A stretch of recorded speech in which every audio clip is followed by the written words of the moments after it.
A sea of humanity, mostly black. In this part of the country, it is the traditional color of mourning. The crowds have gathered at Marina Beach in Chennai, at the memorial of Jayalalithaa. They are here to pay homage and lament her absence.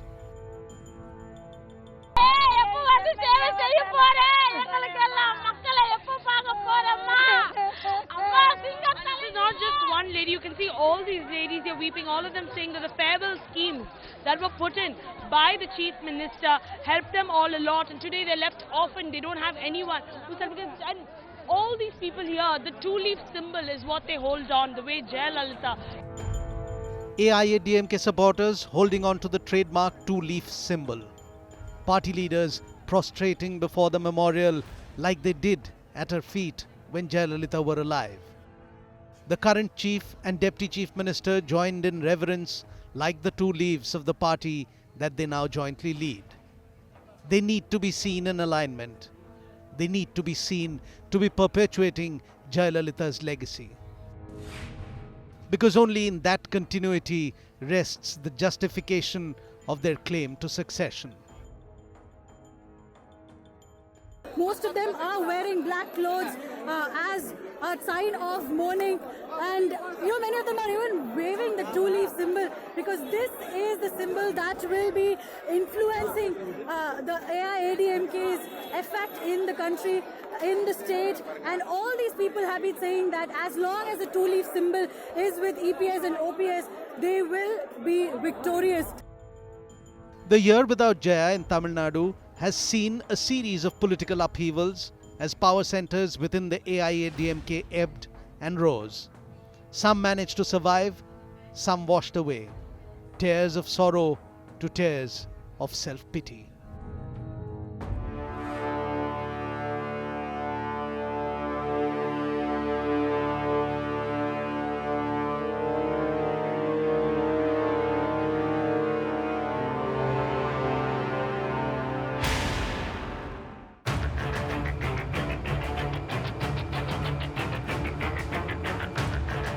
A year since her demise, and Tamil politics is still to find Jayalalitha's one true heir.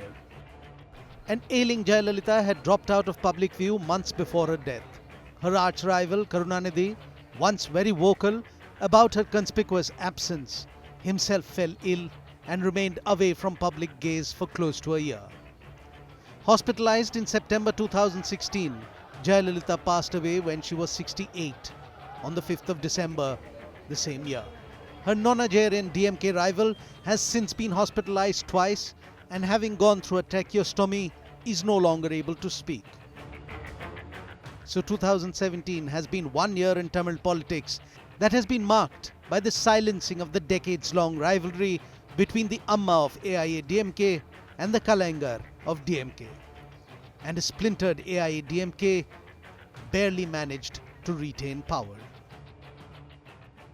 You see, it's really a surprising thing that this government will last almost for a year. That is exactly the date on which Jayalalithaa died, December 5th, 2016. As a journalist and a political observer, I thought that this government will collapse in the next 3 to 6 months period after Jayalalithaa. The night Jayalalithaa died, OPS Paneerselvam, the chosen deputy to run state affairs in her absence, was sworn in as the chief minister even before her body reached Pose Garden. Since that night, Tamil Nadu politics, much like the larger-than-life Tamil Masala films, has seen all sorts of drama. At Jaya's funeral, it was Sasikala, the trusted aide, flanked by the infamous Manarguddi clan who mourned her passing. As befitted the reactions of a first family. The Prime Minister came and consoled her. In his solace was tacit recognition of the passing of a political baton. Yet when the PM left, it was OPS who stood beside Modi, waving at the mourning crowd. It seemed to be the perfect solution. OPS to look after state affairs, while Sasikala, dubbed Chinnamma in the party, to take care of the party itself. A snug arrangement that lasted a bare 2 months. On 5th of February 2017, OPS Paneerselvam resigned.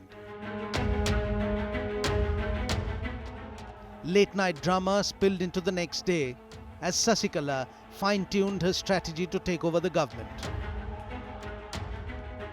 She began to face difficulty in getting an appointment with the acting governor of the state to stake her claim. OPS used this time to mediate at Jaya's memorial.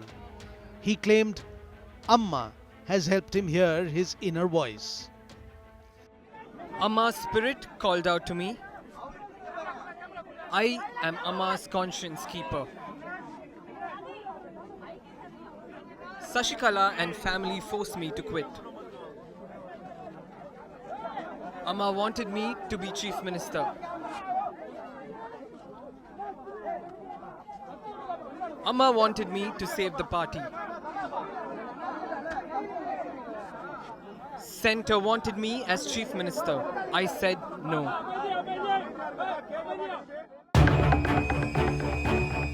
In the political battle for control of the state legislature, it was OPS versus Sasikala.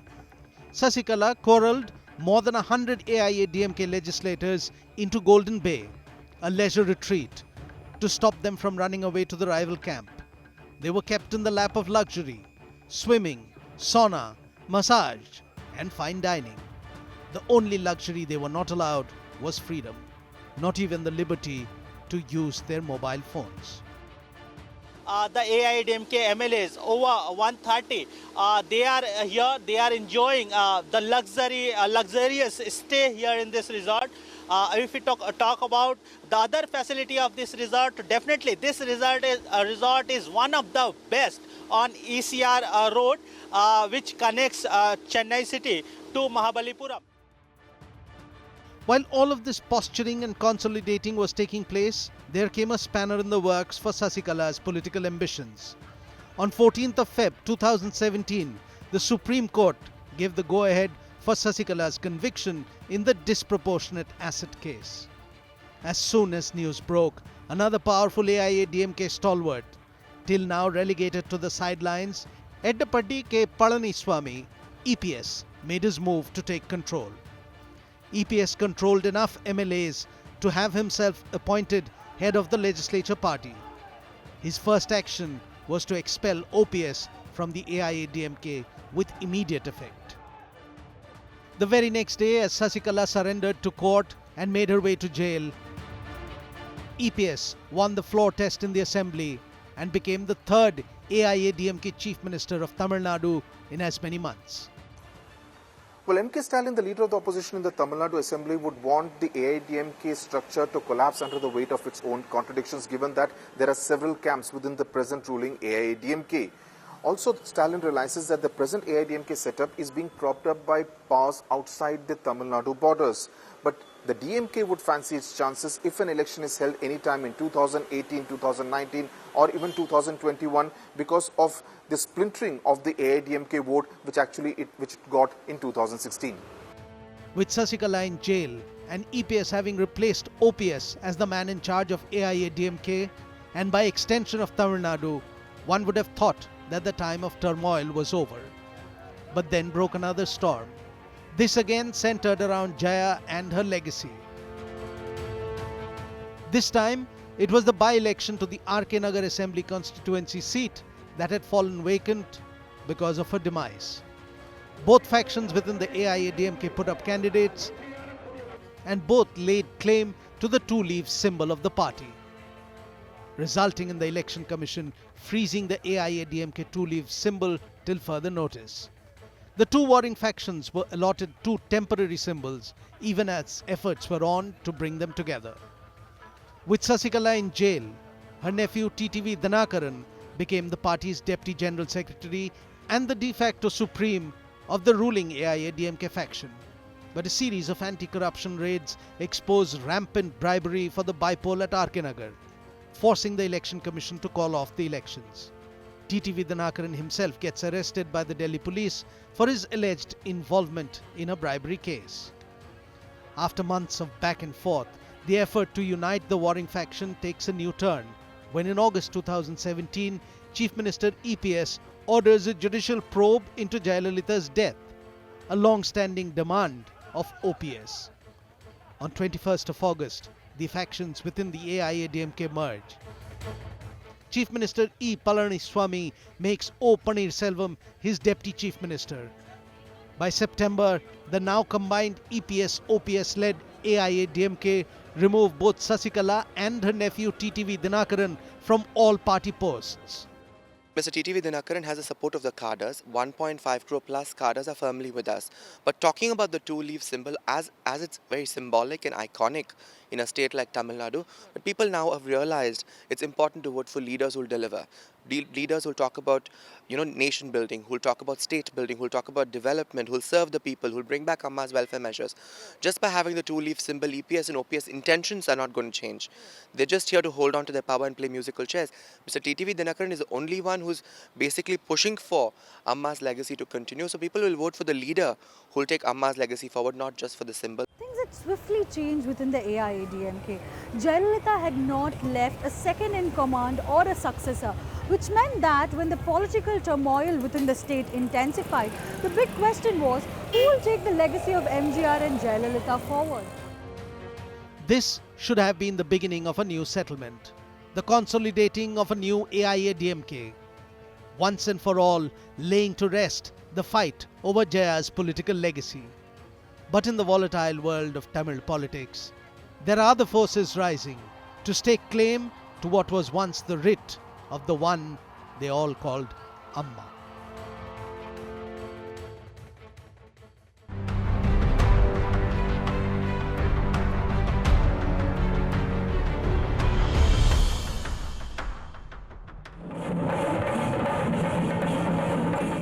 Tamilians wear their heart on their sleeves, quite literally. Party workers and loyalists wear their political leaders' photographs in their pocket. Jayalalitha's was the abiding image seen through the cloth of OPS's shirt pocket.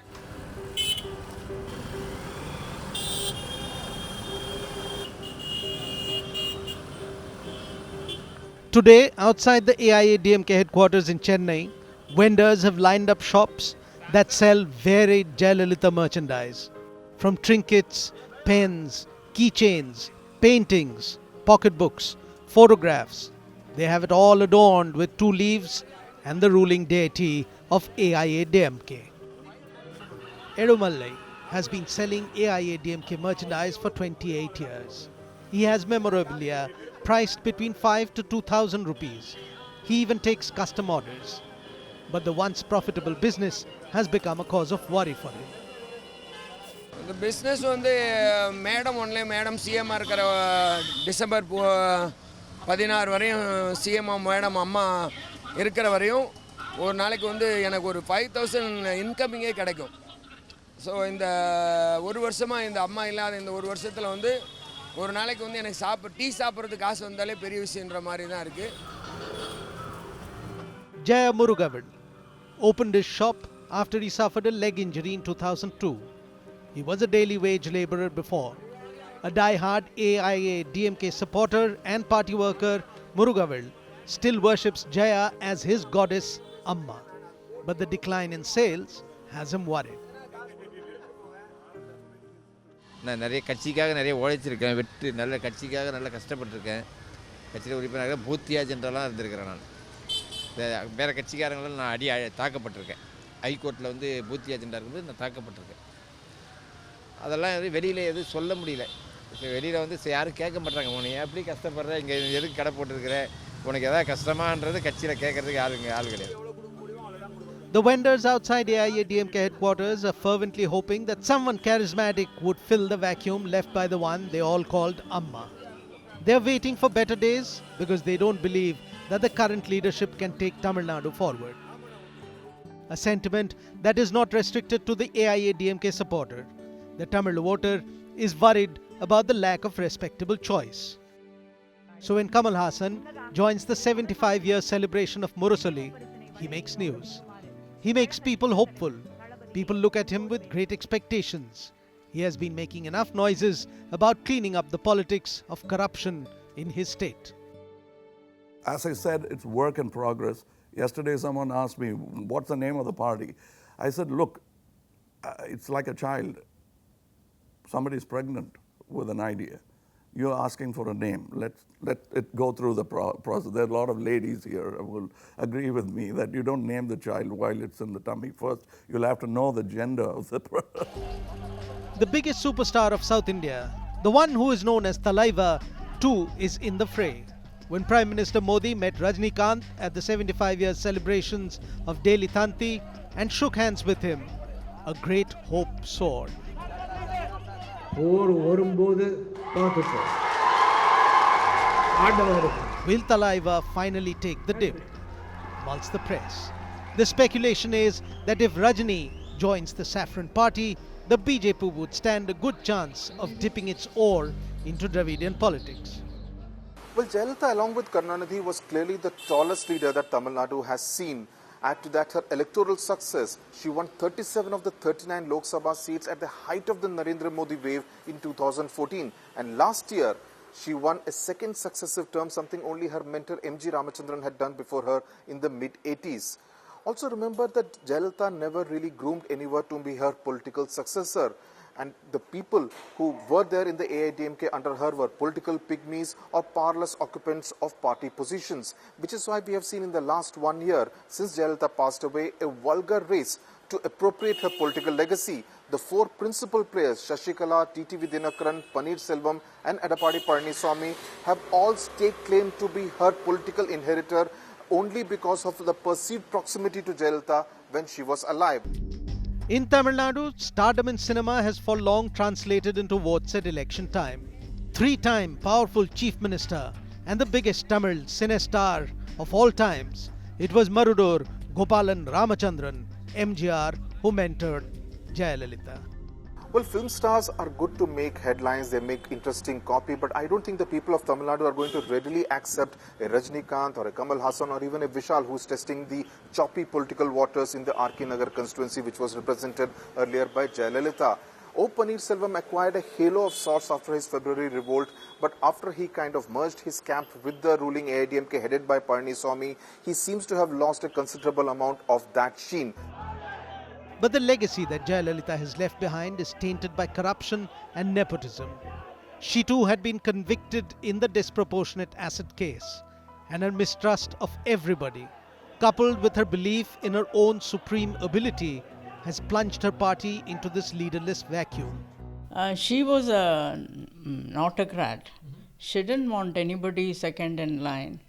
And the fact of the matter is, she was not a big ideologist, or she was not she had no vision for the future. It was all her personal triumph that she was interested in. I think the Jayalalithaa name still commands an enormous amount of clout among the people. Even today, despite the fact that had she been alive, she would have been formally convicted. Despite that, there are still people, lakhs of people around the state who view her with a lot of affection. And I think the reason for that were manifold. The fact that she ran a very, very she provided strong leadership, kept a firm hold on law and order. There were so many good welfare schemes, and many reasons. So despite the fact that people possibly knew that she was perhaps corrupt, that still did not tarnish her image significantly. So that image of hers, I think, still lingers. I don't think that her image has come down following her demise. Jayalalitha's residence in Poyas Garden, Veda Nilayam, has been the holy shrine for the AIADMK. Not only has it seen the ups and downs of Jayalalithaa, but even after her demise, this building has seen a property fight between Deepa and Deepak, and later on a promise by the combined EPS-OPS faction who wanted to make it a memorial. At present, the building is unoccupied with just a few servants to take care of the maintenance work. All three, EPS, OPS and Dinakaran, want to be seen as the inheritor of the Amma legacy. But Jayalalitha's niece, Deepa Jayakumar, has also thrown her hat into the ring. Drawing relevance from her DNA, she has raised her voice against Sasikala and her attempts to ostracize Jaya's blood relatives, both before and after Jaya's passing.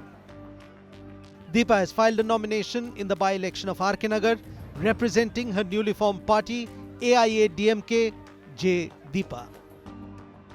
Before filing his nomination for RK Nagar by-election as an independent candidate, actor Vishal too made it a point to pay his respects at Jayalalitha's Samadhi, laying his claim to be associated with her memory. Tamil Nadu politics, especially AIADMK after Jayalalithaa, is something interesting to watch. This election, by-election, the RK Nagar in Chennai on December 21st is going to be the acid test for the not only AIADMK, not only for TTV Dinagaran, but also for DMK also, because Stalin is the star campaigner. So all three are involved. As far as AIADMK is concerned, we have to wait and see what sort of candidate they are going to put, whether it will be suitable for both OPS and EPS. We must remember one thing, that though OPS is with the EPS camp, the inner power struggle between Edappadi Palaniswamy and OPS is a raging one inside the cabinet, and everybody is keeping their fingers crossed. I think after the elections, by-elections, the situation or the picture may become clearer that how long this government is going to last. It has been 50 years since Dravidian self-rule began in Tamil Nadu, achieved after the overthrow of North Indian political influences and age-old dominance of Brahmanism. However, half a century later, it is now the turn of Dravidian identity politics to be in a state of turmoil of identity. The tendency to create larger-than-life images of political leaders can only be sustained when one demigod gets quickly replaced by another. With no new deity in sight, it is a reflection of Jayalalitha's stature that even in death, she continues to dictate the well-being of her state.